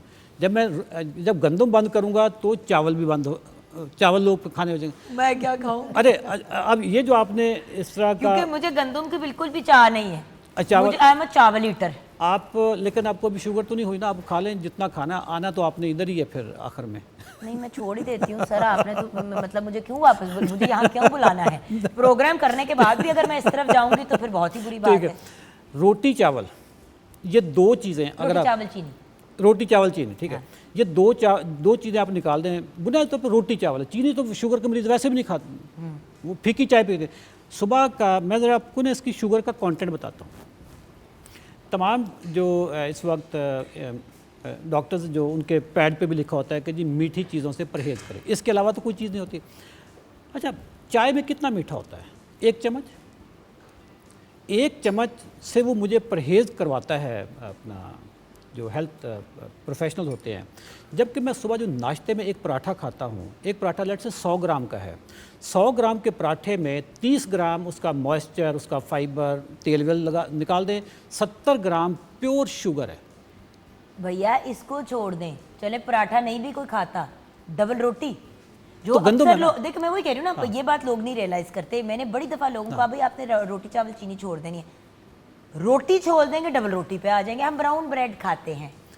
ओ भाई ब्रेड, अव्वल तो ब्राउन ब्रेड कोई नेचुरल यहाँ पे है ही पाकिस्तान नहीं। में तो बहुत कम मिलती है। बड़ी बड़ी बेकरियों से महंगी महंगी मिल जाए तो होल व्हीट मिल जाती है, उसमें भी इशू है। तो आपने 1 चम्मच चीनी तो चाय में छोड़ दी, लेकिन डबल रोटियां खा ली। अच्छा, अक्सर लोग सुबह बन के साथ मक्खन खाते हैं, वो बन तो भरा हुआ है चीनी से। बिल्कुल। अच्छा, अगर मक्खन खालिस हो तो वो रिकमेंडेड है।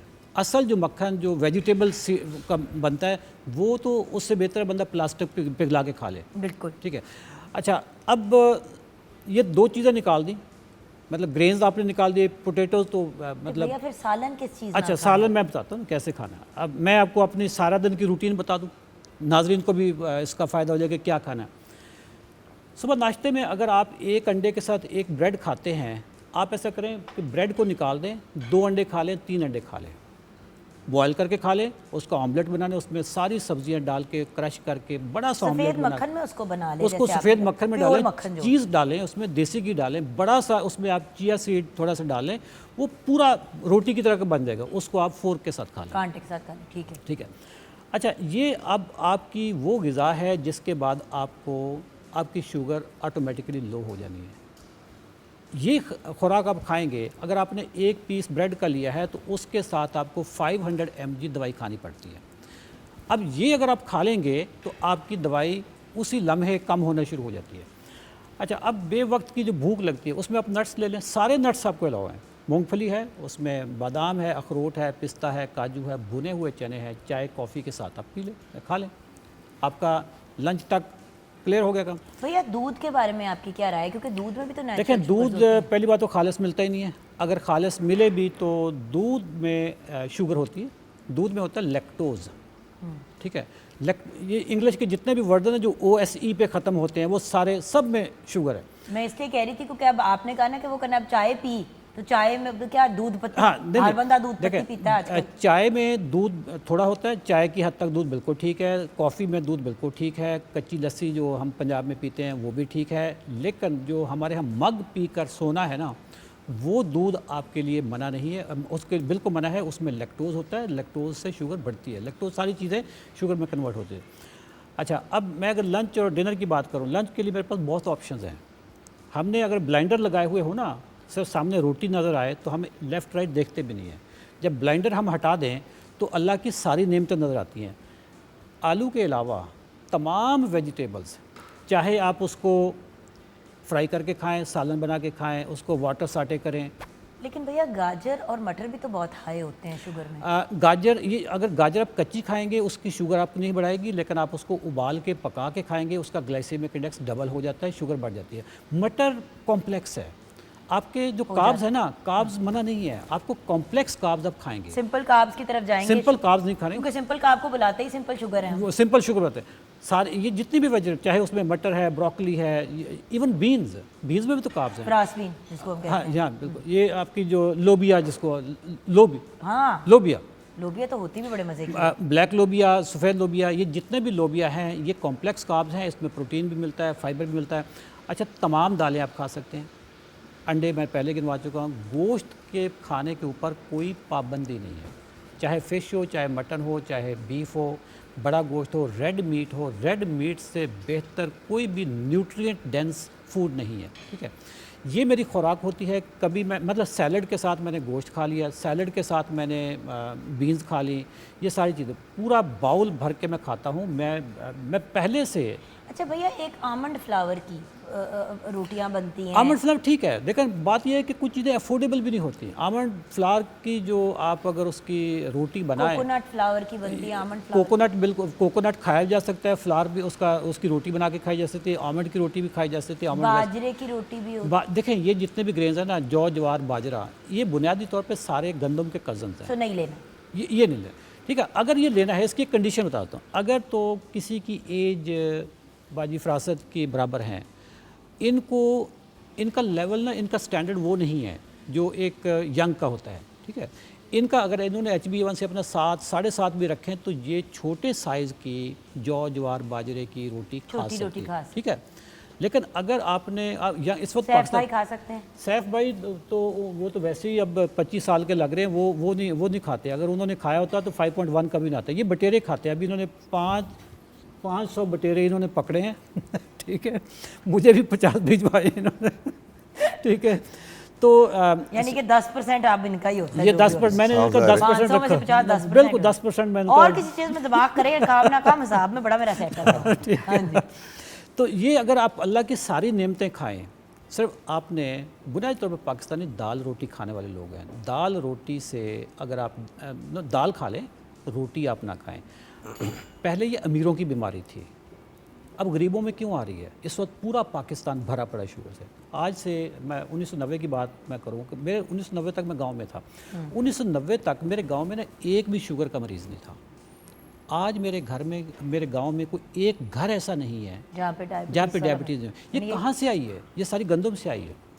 सो भैया, क्योंकि वक्त अब हमारा कंप्लीट होने को जा रहा है, हमने नेक्स्ट पैनल को बिठाना है, तो आपसे मैं ये जानना चाहूँगी भैया कि आपका पैगाम क्या है व्यूअर्स के लिए? इस वक्त हर बंदा तंग बैठा है डायबिटीज़ से, या जैसे भैया आपको एक खौफ था, आपी जान आप इस मरले से गुजरी भी, आपको तो इंसुलिन भी पे भी डाल दिया गया, जबकि शायद आपके लिए ज़रूरी भी नहीं थी इंसुलिन, ठीक है ना, मिसमैनेजमेंट हुई। तो यहाँ पे 2 सक्सेस स्टोरीज हैं, लेकिन हज़ारों लाखों सक्सेस स्टोरीज हैं, और सबको तो नहीं बुला सकते ना। तो भैया आप एंड में हमारे व्यूअर्स को अपने इस पॉइंट ऑफ व्यू का क्या पैगाम देना चाहेंगे? सिंपल जी, शुगर ग़िज़ाई बीमारी है, डाइटरी डिसऑर्डर है। आप अपनी ग़िज़ा को दुरुस्त कर लें, आपकी दवाइयाँ, आपकी जो शुगर है ये चंद दिनों की मेहमान होती है। लेकिन मैं एक डिस्क्लेमर दे दूँ, कोई भी बंदा दवाई और इंसुलिन अपने डॉक्टर की मशवरे से, इजाज़त के बगैर नहीं करेगा। ये सारी प्रोफेशनल्स की गेम होती है, और डॉक्टर भी वो हो जो खुद डाइट पे बिलीव करता हो। ऐसा ना हो कि जी डॉक्टर कहे कि जी मैं सारी ज़िंदगी दवाइयाँ खानी पड़ती हैं। डॉक्टर भी वो हो जो इसको डाइटरी डिसऑर्डर समझता हो। अगर आप अपनी ज़िंदगी से रोटी चावल या ग्रेन्स जो हैं, अनाज, इसको निकाल दें, आप बिल्कुल महफूज हैं। पाकिस्तान इस वक्त दुनिया में सबसे बड़ा शुगर का इस वक्त मुल्क बना हुआ है। हमारे यहाँ 3.5 करोड़ बंदों को शुगर है, और अगर सारे पाकिस्तानी अपना टेस्ट करवाना शुरू करें तो 1.5 करोड़ बंदे को शुगर होगी, जो अभी अनडिटेक्टेड है। 29 तक, यानी आज से 5 साल के बाद, हर दूसरे एडल्ट पाकिस्तानी को शुगर हो जानी है। 49.8% लोगों को शुगर हो जानी है अगले 5 सालों में। और हमारी जो सबसे बड़ी कॉज है वो है गंदम और चावल। और हमारे यहाँ जो एक्टिविटी नहीं होती, पार्क हमारे बेरौनक हो चुके हैं, फार्मेसीज और हॉस्पिटल पे रौनक लगी हुई है। 7 से 8 घंटे नींद पूरी करें, शुगर आपको करीब भी नहीं फटकेगी, और जिनको हो गई है उनकी रिवर्स होनी शुरू हो जाएगी। ये मेरा कौम को पैगाम है। थैंक यू सो मच भैया, खुश रहें, आबाद रहें। आप ही जाना आपको, और भैया आपको, आपने तो हमें दंगी अभी तक मैं वो जो कहते हैं ना, हैरान नहीं, देसी स्टाइल हरियान हो गई हूँ आपकी एज का जान के। आप दोनों को अल्लाह ताला लंबी सेहतमंद ज़िंदगी अता करे, आमीन। और आप सब अपनी अपनी फैमिलीज़ पे सर पे सलामत, आमीन। देखिए व्यूअर्स, आपको पता है I am all about natural, I am all about organic. अगर हम एलोपैथिक मेडिसिन से दूर रह सकते हैं तो वाई नॉट। यकीनन इंसुलिन उस बंदे की ज़रूरत है जिसका जिस्म इंसुलिन नहीं बना रहा, लेकिन अगर आपका सिस्टम इंसुलिन स्पाइक्स में जा रहा है और अजीबो गरीब मामलात चल रहे हैं क्योंकि आप खुद गलत खुराक ले रहे हैं, तो ये वही वाली बात है कि बार बार आप अपनी कलाई काटें, उसका खून निकले, आप उसको स्टिचेस लगाएं, आप उसको बंद करें, फिर आप अपनी कलाई काटें, फिर आप उसको स्टिचेस लगाएं। कलाई काटना छोड़ देना, इससे ज़्यादा बेसिक बात नहीं मैं कर सकती। ब्रेक के बाद वापस आएंगे, अब एलोपैथिक पर्सपेक्टिव से भी बात करेंगे। आपको व्यूअर्स जो बेहतर लगे, आपकी मर्ज़ी। ब्रेक के बाद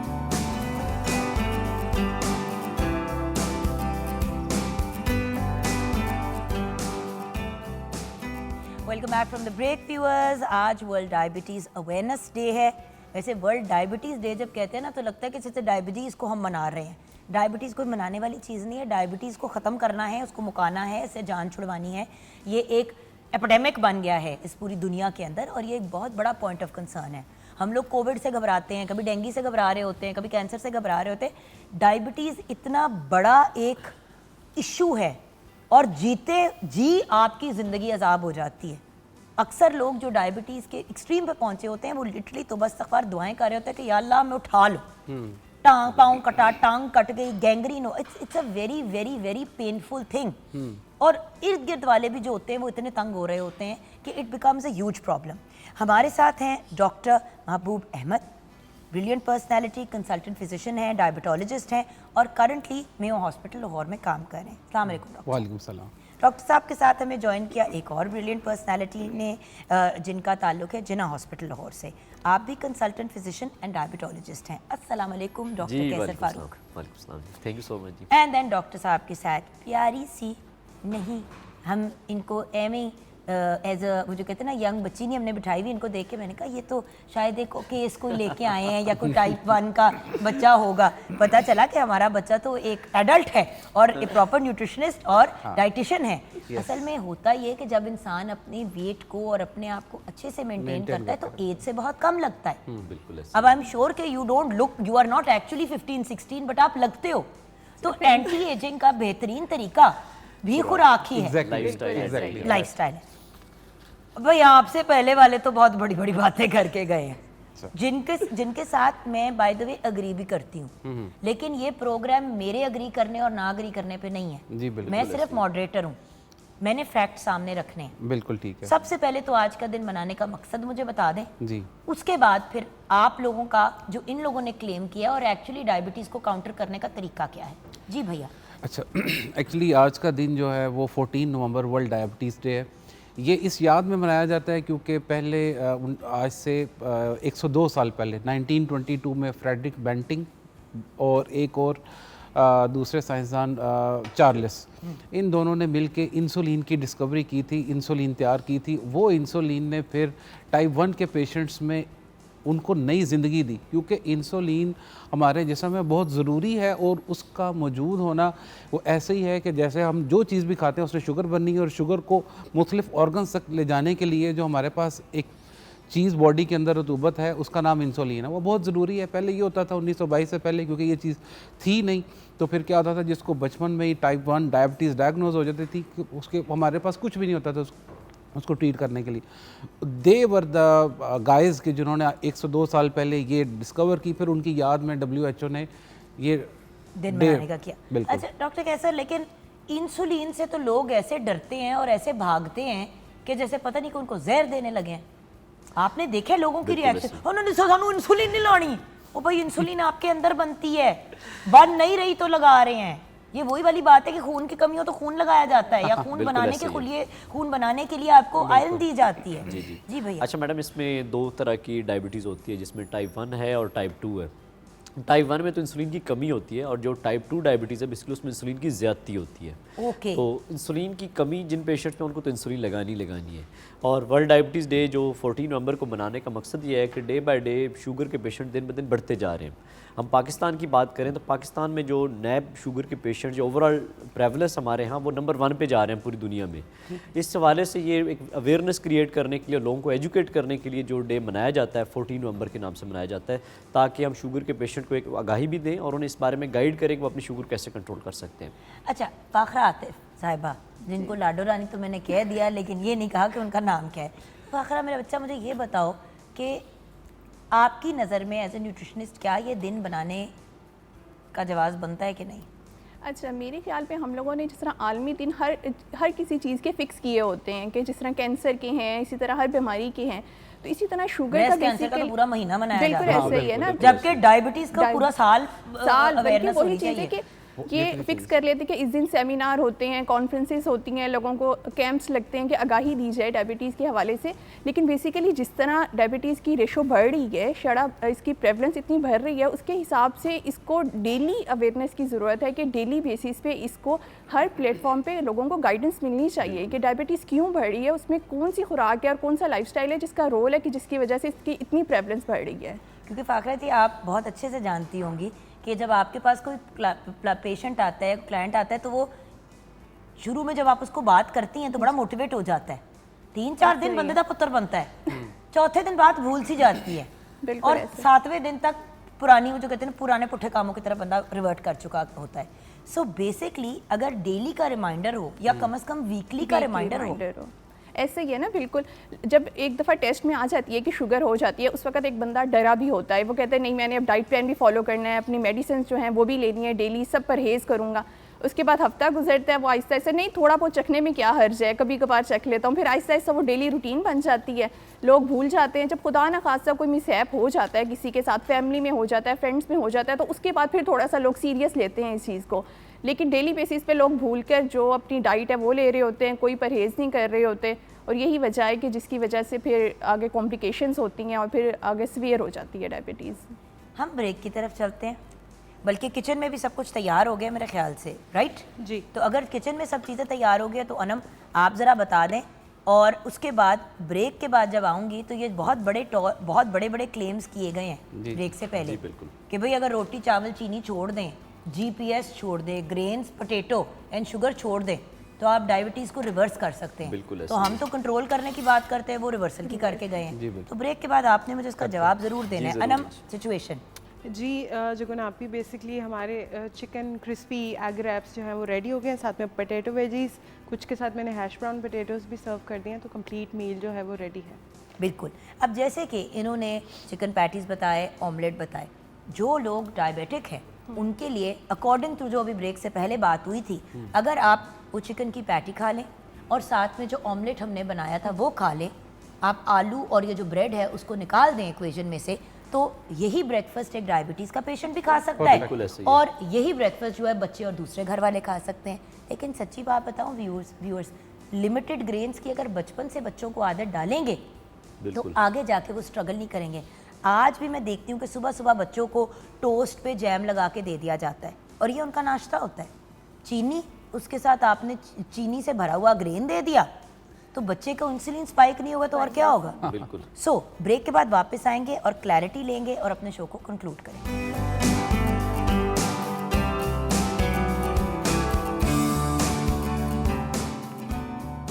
welcome back from the break viewers. Doctor Mahboob Ahmad हमारे साथ है, डॉक्टर कैसर फारूक एंड फाखरा आतिफ साहिबा। अब बात यह है कि अशरफ साहब पिछले सेगमेंट से पहले जब हमारे पास थे अपने साथ सक्सेस स्टोरीज लाए, बहुत बड़ा क्लेम करके गए हैं जी बिल्कुल कि भाई मैं डायबिटीज़ रिवर्स कर सकता हूँ। डॉक्टर साहब आपका ओपिनियन? मैडम ये 100% रिवर्सिबल है। टाइप 2 की अगर बात करें तो ये 100% रिवर्सिबल है, चाहे आपको 20 साल से भी हो, चाहे 30 साल से भी है। ऐसे पेशेंट्स हैं जो कि मेरी एज से भी ज़्यादा की उनको शुगर है। मेरे 90 इयर्स ओल्ड सारा लेडी फ्रॉम USA, तो उनको शुगर है बेसिकली लास्ट 45 ईयर से, उनकी भी रिवर्स हो गई है। तो फिर इट मीन्स के 20 साल तो कुछ भी नहीं, 20 क्या मैं 45 ईयर से भी जो लोग सर्वाइव कर रहे हैं उनकी भी शुगर। टाइप 2 की बात कर रहे हैं जिसकी वबा आई हुई है, और आप यकीन करें कि ये लोगों के लिए बिल्कुल जिस तरह कहते हैं ना टनल के एंड पे लाइट है, ये लाइट है कि अगर आप GPS को अवॉइड करते हैं तो ना ही आप के पास एक उम्मीद है, क्योंकि लोग बेचारे इंसुलिन लगा लगा के गोलियां खा खा के बुरा हाल हुआ है। आप इमेजिन भी नहीं कर सकते। बेसिकली मेडिसिन क्या है, केमिकल्स ही है ना, वो केमिकल्स आपके मैदे से होके गुजरते हैं। मैदे की सोजिश सबसे ज़्यादा करते हैं, और वो लोग सोते उठते बैठते जागते हर वक्त उनको अपना ये होता है कि मैदा ख़राब है। अच्छा, अब डॉक्टर साहब कैसे मैं यही बात आपकी तरफ लेके आऊँगी, बिकॉज मुझे जो चीज़ कंसर्न करती है वो ये है कि जब मैं छोटी होती थी, एटलीस्ट मुझे तो ये याद है कि ये बात होती थी कि एक दफ़ा डायबिटीज़ हो गई तो हो गई, ये सारी ज़िंदगी का रोग है, इस कंडीशन के साथ आपने जीना है। दूसरी बात कि अगर आप बहुत ज़्यादा मेडिसिन वगैरह ले रहे हैं सारा कुछ, तो रिवर्सल आप चाहे डायबिटीज़ को कंट्रोल में भी ले आएँ, आपको दवाइयाँ फिर भी लेनी पड़ेंगी। आप इसके बारे में क्या कहें? अच्छा, इसमें मैं थोड़ा सा इसको, और ये बात होती थी, ये मैं कोई और मैं बात इसको नहीं कर थोड़ा रही, सा यही आसान होता था। लफ्ज़ों में explain once करता a हूँ। while। मैं इस पॉइंट को ना थोड़ा सा आसान से लफ्ज़ों में एक्सप्लेन करता हूँ कि जो एक टाइप है ना डायबिटीज़ 1 वाली, वो तो है बेसिकली इंसुलिन की कमी वाली, जिसमें इंसुलिन बन ही रही बॉडी में, आपने इंसुलिन बाहर से लगानी है। अब आ जाते हैं टाइप 2 की तरफ, जो मेजॉरिटी लोगों में 90% लोगों में जो शुगर होती है वो टाइप 2 डायबिटीज़ होती है। जब हम जिस्म में कोई भी चीज़ डालते हैं, स्पेशली जो शुगर वाली चीज़ें, उसके मुकाबले में हमारे जिस्म से इंसुलिन निकलती है। इंसुलिन का काम है कि इसने शुगर को खुलियों में पहुंचाना है ताकि आपके खुलियों में शुगर पहुंचे। अब खुलियों का एक एरिया है जिससे ज़्यादा वो शुगर अंदर नहीं ले सकते, तो उसके बाद इंसुलिन की मुज़ाहमत स्टार्ट हो जाती है। बेसिकली जो टाइप 2 डायबिटीज़ है ये इंसुलिन की मुज़ाहमत के साथ को रिलेट करती है। अब आपने अगर जिस्म में वो खुराक, वो चीज़ें नहीं डाली जिनमें ग्लूकोज है, वो वाला ग्लूकोज जो सिंपल वाला है, आपने वो कम कर दिया या वो बंद कर दिया, तो आपकी इंसुलिन की रेजिस्टेंस भी कम होगी, और इंसुलिन की रेजिस्टेंस कम होगी तो आपकी शुगर ऑटोमेटिकली बेहतर हो जाएगी। ठीक है, और ये एक डाइट का कंपोनेंट आ गया। इसके साथ अगर आप लाइफस्टाइल में जो चीज़ें आती हैं उसमें डाइट है, उसमें एक्सरसाइज है, नींद का बहुत ज़्यादा अमल है, ये सारी चीज़ें मिला कर अगर आप ठीक करते हैं तो आपकी टाइप 2 डायबिटीज़ ठीक हो सकती है। आप मुझे अपना ब्रांड एम्बेसडर बना दें, क्योंकि अल्लाह की कसम यही बात मैं वाकई बार बार कहती हूँ। आपको भी पता है मैम कि अगर आप नींद नहीं पूरी करेंगे आपके जिस्म में कोर्टिसोल रिलीज होगा। बिल्कुल ऐसे जब ही है। आपकी जिस्म में कोर्टिसोल रिलीज होगा वो आपको स्ट्रेस में लेके जाएगा। उस स्ट्रेस से भी शुगर स्पाइक आती है, बिकॉज आप नेचुरली खाते भी बढ़ती है। आप देखें कोर्टिसोल तो है ही वो वाला हार्मोन है जो कि शुगर बढ़ाने वाला है। आप अगर आपने ये बात बड़ी वैलिड की है कि अगर जिस भी इंसान की नींद पूरी नहीं होती या वो जागता रहता है किसी भी वजह से, वो बहुत जल्द ये शुगर उसमें अंदर सबसे ज़्यादा प्रॉब्लम कॉर्टिसोल क्या करता है, इंसुलिन की मुज़ाहमत करता है। इंसुलिन रेजिस्टेंस से फिर आगे ये सारी उसकी कॉम्प्लिकेशंस है इंसुलिन रेजिस्टेंस की। बिल्कुल। तो नींद तो कोई भी पूरा नहीं करता। नींद ऐसे ही है, ये भी वजह हो सकती है ना। क्योंकि देखिए आप खुराक दे दें, बड़ा अच्छा मेन्यू दे दें आप, जी बिल्कुल, वजन नहीं कम हो रहा ना सिस्टम ठीक हो रहा है। यही बात है ना। वो अपनी वॉक एक्सरसाइज नहीं कर रहे होंगे, ये चीज़ हो सकती है। नींद पूरी नहीं ले रहे जिससे हम स्ट्रेस में हैं, ये वजह हो सकती है। इसके अलावा डिहाइड्रेशन भी हो सकती है, पानी पूरा नहीं ले रहे जितनी उनकी रिक्वायरमेंट है। पड़ते हैं जिस्म में, वो पानी की कमी से बिल्कुल ऐसे ही। ये सारी इसको वो लाइफस्टाइल मॉडिफिकेशन के अंदर आ जाती है ना ये सारी चीज़ें, कि आपने अपनी डाइट लेनी है ठीक, अपनी वॉक वर्जिश ठीक करनी है, नींद पूरी करनी है, आपने स्ट्रेस नहीं लेना, टेंशन नहीं लेनी, और अपनी पानी की जो कमी है, रिक्वायरमेंट है आपकी, वो आपने पूरी करनी है। स्क्रीन टाइम बेसिकली कम करना, ये सारी चीज़ें ना तो पे इफेक्ट करता है, उससे वजह से बिल्कुल ऐसे ही है। अगर इनमें से किसी एक चीज़ पे भी लैग कर रहे हैं तो जाहिर है वो अप डाउन होती रहेगी, शुगर कभी भी मुकम्मल कंट्रोल नहीं होगी। एक चीज़ की आप बात कर रही हैं ना, लोग पानी प्रॉपर अमाउंट में पीते हैं। बिल्कुल। अभी हमने शो की शुरुआत में एक ही बात, एक्सेस ऑफ समथिंग, एक्सट्रीम किसी भी चीज़ की बुरी है। बिल्कुल ऐसे ही। तो ये भी एक एक्सट्रीम है कि आप दिन में सिर्फ इतना पानी पिए। बहुत से लोग इसी नहीं पानी पीते, मैं वॉशरूम जाना पड़ेगा। ओ भाई वॉशरूम जाओगे तो जिस्म से फासत मारते निकलेंगे ना। बिल्कुल ऐसे। अच्छा, एक और चीज़ यहाँ पे ज़रूरी है करनी। आजकल नाम नहीं लेंगे, किसी भी हमने ब्रांड का नहीं लेना होता, तो एक टीके आए हुए हैं 2-3 किस्म के। एक है डेली लगाने वाले, एक है वंस अ वीक लगाने वाले। आप समझ रहे हैं मैं क्या बात कर रही हूँ, व्यूअर्स भी समझ रहे हैं कि हम क्या बात करें। वो बड़े रेकमेंड किए जा रहे हैं। मैडम पीछे मार्केटिंग है। देखें, अगर आपने किसी की ग़िज़ा नहीं ठीक की और आप उसे कहते हैं कि आप कभी डेली वाला इंजेक्शन या आप वीकली इंजेक्शन लगाएं, उससे आपकी शुगर या वज़न कम होगा, तो this is not the right way. मतलब उससे बेसिकली आपकी भूख मर जाती है, लेकिन उसके साथ साथ पेट भी खराब हो जाता है और वॉमिटिंग भी शुरू हो जाती है। तो यानी कि जिससे में कुछ अब्जॉर्ब ही नहीं हो रहा। बेसिकली ये GLP-1 एगोनिस्ट ड्रग का नाम आप ले रही हैं। इसमें वीकली भी यूज़ होते हैं और डेली भी यूज़ हो रहे हैं। इनका मकसद ये होता है कि आपकी लाइक सपोज आपने सुबह नाश्ता किया, सारा दिन आप घूमते फिरते रहें, कुछ आपको भूख नहीं लगेगी।